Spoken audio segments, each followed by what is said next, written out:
Are there other ways to like hack into that? And I'll throw you a curveball, but there's this concept of affirmations, you know, where people say out loud every day what they are with the hopes that they become that person. Is this a way to maybe hack into some of this habit forming stuff? And what are your thoughts on it? Yeah, so affirmations or visualization or the kind of idea of like fake it till you make it. I don't think there's anything wrong with those things. There's nothing wrong with being more, if you get to choose what story you tell yourself, you might as well choose a positive one, right? But I do think that my method differs a little bit from positive affirmations or from fake it till you make it in the following way.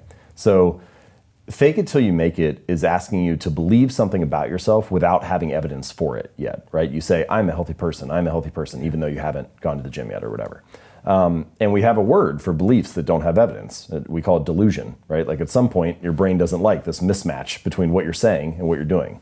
And so the only nuance, the difference in my argument is that I think that we should let the behavior lead the way. So let the behavior drive the belief rather than the belief drive the behavior. And to be clear, it can work both ways, and it does throughout daily life. Like people adopt a new belief and then they take a new action because of it.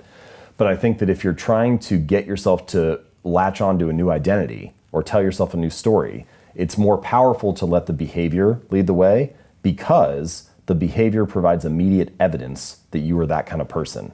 So if you say, I'm a healthy person, you might be able to, it's like a short-term strategy. You might be able to amp yourself up or motivate yourself in the moment. But if you do 5 push-ups, you immediately have proof, I'm a person who works out. And there's something about that evidence that I think makes it easier for you to root that new story in something. It gives you a reason to actually hold on to it. And so for that reason, I think it's more useful to start with the small habits, build up some evidence and proof of that new identity. And then the more that you do that, the bigger the pile of evidence becomes, the more reason you have to actually believe, hey, that is me.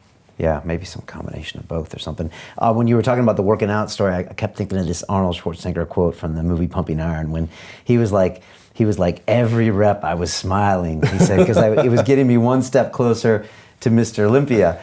And then you look at him and you're like, okay, I can see why Arnold would think that, but most people, every rep is pain, and they don't see it. But so is that a way of him kind of hacking forward those future payouts? I think that is similar to what you mentioned earlier about like, oh, cigarettes are poison, or the story about the bread, like, oh, carbs being unhealthy or whatever, is that he was finding he was developing a new meaning for the same experience, right? Usually it's the meaning you ascribe to that experience is my muscles are burning, this is painful, I'm not enjoying this, it requires sacrifice. And he twisted that around to say, this is great, the pain means I'm growing, it means I'm moving forward, I'm getting closer to my goal, and so on.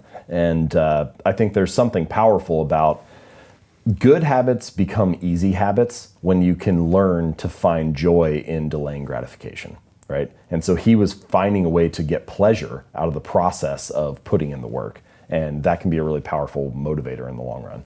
Is that called reframing? Yeah, and I think that I've thought about writing about this more. I haven't written a ton about it yet, but I think that there are strategies and a few different mindset reframes that you can go through that can really change the likelihood that you stick with a habit. If you learn the right story to tell yourself, it becomes easier to maintain that over the long run. The tricky part is, I think it's really easy for people to come up with like total BS about what those stories should be and like, just kind of invent a bunch of stuff that nobody can verify or check. And so then we just say all these things that maybe don't actually move the needle. So I don't know much about the right way to do it, but I think for sure there's a way to tell yourself the right story and it changes the way that you act in the long run. Yeah, but it has to be like credible. Otherwise, I think your subconscious just can see BS coming a mile away and it's just like, nah, I don't think so. And then maybe you revert back. That's kind of my point about let the behavior lead the way rather than the belief. Because if it's not credible to yourself that, oh, I'm a healthy person, and then you look at yourself in the mirror and you're like, no, you're not. Like you don't have any proof of that. But it's like, well, I did 5 burpees today, so today I was healthy. Then you actually have a reason to make that be a credible story in your mind.